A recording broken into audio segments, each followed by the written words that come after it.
नमस्कार बंधुरा food divine बांगलाते तुम्हारे सकलके अनेक अनेक स्वागत जानिए आज के रेसिपिटा आमी शुरू करছি। आशा करছি তোমরা সকলে খুব খুব ভালো আছো। তো আজকে রেসিপিটা দেখো, যদি ভালো লাগে প্লিজ লাইক কমেন্ট করো আর নিজের বন্ধুদের সাথে আমার রেসিপিটা বেশি করে শেয়ার করো। আমার চ্যানেলে যদি নতুন হও তো প্লিজ সাবস্ক্রাইব করে নিয়ে আমার পাশে থেকো। তো আজকে আমি তোমাদের সাথে খুবই টেস্টি একটা ভিন্ডির রেসিপি শেয়ার করব। তো চলো রেসিপিটা শুরু করা যাক। তো आज के रेसिपिर जोने आमी एखाने निয়েছি 400 ग्राम भिंडी और भिंडी के देखो आमी এইভাবে गोल गोल स्लाइस করে কেটে নেব। অনেক বেশি মোটা বা অনেক বেশি পাতলা আমরা কাটবো না, তো এইভাবে আমাদের সব ভিন্ডিগুলোকে কেটে নিতে হবে। আর ভিন্ডি তোমরা তোমাদের প্রয়োজন মতো এখানে কম বেশি করে নিতে পারো। প্রথমে আমরা একটা কড়াতে নিয়ে নেব 3 চামচ তেল আর তেলকে প্রথমে আমরা গরম করে নেব। तेल যখন আমাদের গরম হয়ে যাবে আমরা দিয়ে দেব 1 চামচ গোটা জিরে আর দিয়ে দেব 2 থেকে 3 পিঞ্চ হিং। জিরা যখন আমাদের ভাজা হয়ে যাবে আমরা দিয়ে দেব এখানে কেটে রাখা ভিন্ডি। ভিন্ডি দেওয়ার পর আমরা গ্যাসের ফ্লেমটা মিডিয়াম করে 3 থেকে 4 মিনিট হালকা প্রথমে ভেজে নেব। তারপর আমরা এখানে দেব পেঁয়াজ। পেঁয়াজটা আমরা একদম बीजखाने ऐड करब जाते पेঁয়াজটা অনেক বেশি সফট না হয়ে যায়, হালকা ক্রাঞ্চ থাকে। তো গ্যাসের ফ্লেমটা হাই করতে হবে না, বাস মিডিয়াম ফ্লেমেতে আমাদের ভিন্ডিগুলোকে ভেজে নিতে হবে নেড়ে চেড়ে। খুবই অল্প সময়ে এই ভিন্ডিটা তৈরি হয়ে যায় আর এটা তোমরা রুটি পরোটা বা সাইড ডিশ হিসেবে ভাতের সঙ্গে সার্ভ করতে পারো, সবার খুবই ভালো লাগবে। প্রথমে আমরা এখানে লবণটা অ্যাড করব না, তো লবণ দিলে পরে ভিন্ডিটা আমাদের অনেক বেশি সফট হয়ে যাবে। তো ভিন্ডিটা যাতে ক্রাঞ্চ থাকে তখন আমরা ভিন্ডিটা ভাজা হয়ে যাওয়ার পর লাস্টে আমরা লবণ অ্যাড করব। তো 2 মিনিট আমি ভেজে নিলাম, আরও 2 মিনিট আমরা ভেজে নেব।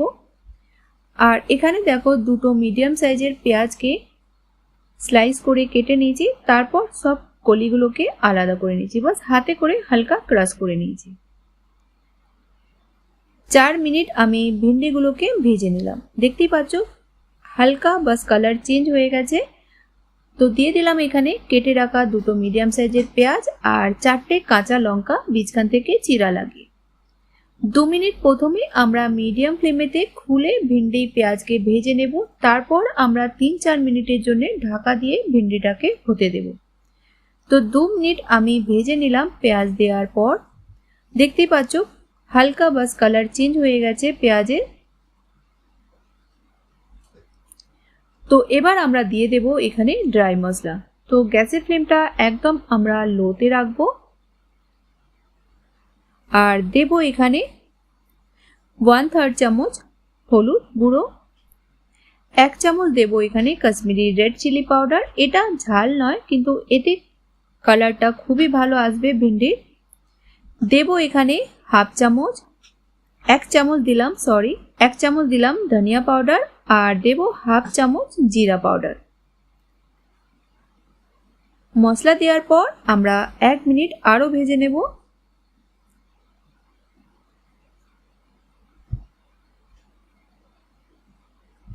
তোমরা অবশ্যই এইভাবে একবার ভিন্ডিটা বানিয়ে দেখো, আশা করছি তোমাদের সকলের খুবই ভালো লাগবে।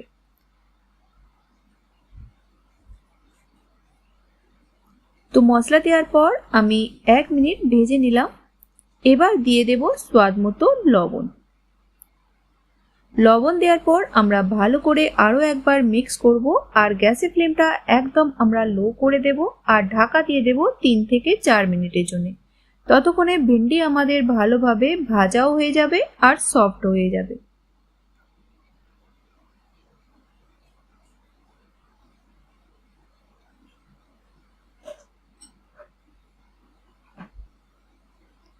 তো বীজখানে খুলে তোমরা 1 থেকে 2 বার চেকও করে নিও যাতে ভিন্ডিটা জ্বলে না যায়।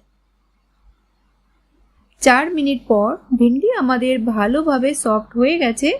এবার আমরা দিয়ে দেব मसाला मैजिक 2 প্যাকেট। তো 400 গ্রাম ভিন্ডির জন্য আমি এখানে 2 প্যাকেট মশলা ব্যবহার করছি। তোমরা যদি ভিন্ডি কম নাও তো তোমরা মশলাটা এখানে 1 প্যাকেট ব্যবহার করো। এই মশলা ম্যাজিক দিলে পরে ভিন্ডির টেস্টটা অনেকটাই বেড়ে যায়। তোমরা অবশ্যই একবার এইভাবে বানিয়ে দেখো। মশলা দেওয়ার পর আমরা ভালো করে মিক্স করে 1 থেকে 1.5 মিনিট মিডিয়াম ফ্লেমেতে ভিন্ডিটাকে আরও ভেজে নেব, যাতে মশলাটা আমাদের ভালোভাবে সব ভিন্ডিতে কোট হয়ে যায়। দিয়ে দিলাম ধনেপাতা কুচি, একদম অল্প।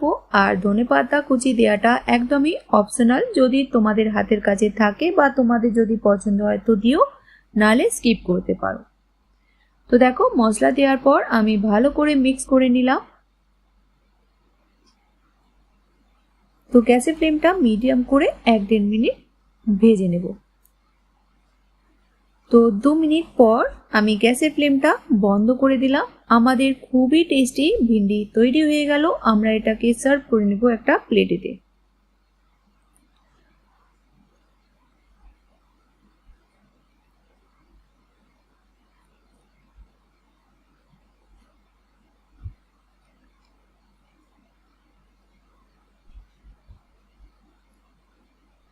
তো বন্ধুরা, আজকের রেসিপিটা তোমরা বানাও, খাও, তারপরে বলো তোমাদের কেমন লাগলো। আশা করছি তোমাদের আজকের রেসিপিটা অনেক অনেক ভালো লাগবে। তো রেসিপিটা যদি ভালো লাগে বন্ধুদের সাথে শেয়ার করো। আর আমার চ্যানেলে যদি নতুন হও তো প্লিজ সাবস্ক্রাইব করে নিয়ে আমার পাশে থেকো। তো নতুন কোনো রেসিপির সঙ্গে আবার দেখা হবে। ততক্ষণ ভালো থেকো, সুস্থ থেকো।